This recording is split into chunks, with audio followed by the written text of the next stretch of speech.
जय श्री कृष्ण। राधे राधे। मैं श्याम लाडली स्वागत करती हूँ आपके अपने चैनल ओम करने पे।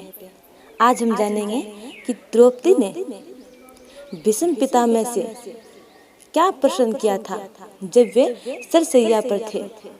तो चलिए, महाभारत का युद्ध अंतिम दौर में था। भीष्म पितामह सरसैया पर लेटे थे। युधिष्ठिर अपने भाइयों के साथ उनके चरणों के समीप बैठे उनका धर्मोपदेश सुन रहे थे। तभी द्रौपदी वहां उपस्थित हुई और बोली, पितामह, मेरी भी एक शंका है। पितामह ने कहा, बोलो बेटी।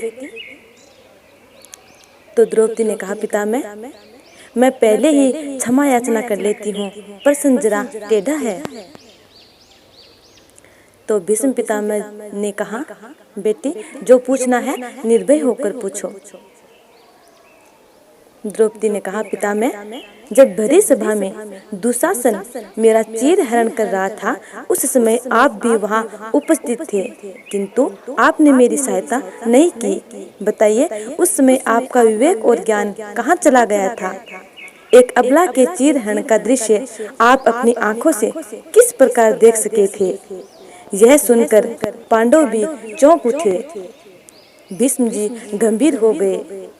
यह प्रश्न उनके सम्मुख पहली बार नहीं आया था। जिस समय यह घटना घटी थी, उस समय भी यही प्रश्न उनके सम्मुख आया था। उसके बाद जब कभी उन्हें इस घटना का स्मरण होता, तो वह प्रश्न रूप में ही उनके सामने रहता।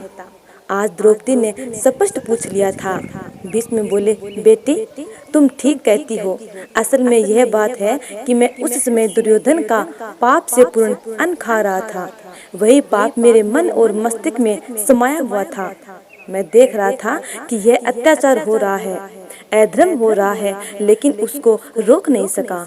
मैं चाहता था कि ऐसा ना हो, किंतु मना करने का सामर्थ्य में मुझ में नहीं था। लेकिन आज यह सहसा ज्ञान प्रकट हो रहा है। द्रौपदी ने बीच में ही कह दिया।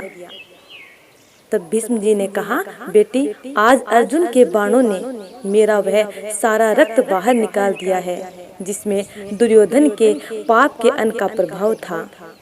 अब तो मैं रक्त विहीन प्राणी हूँ, इसीलिए मेरा विवेक आज सजग है।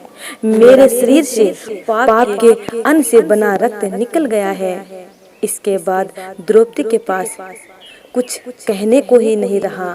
इस उत्तर से वह संतुष्ट हो गई। कथा कैसी लगी कमेंट में जरूर बताना। अच्छी लगी हो तो लाइक और ज़्यादा से ज़्यादा लोगों में शेयर करना। चैनल पर नए हो तो चैनल को सब्सक्राइब और बेल आइकन को ज़रूर दबा दीजिए, ताकि आने वाली कथा और वीडियो का नोटिफिकेशन आप तक पहुंच जाए। तब तक के लिए जय श्री कृष्ण। राधे राधे।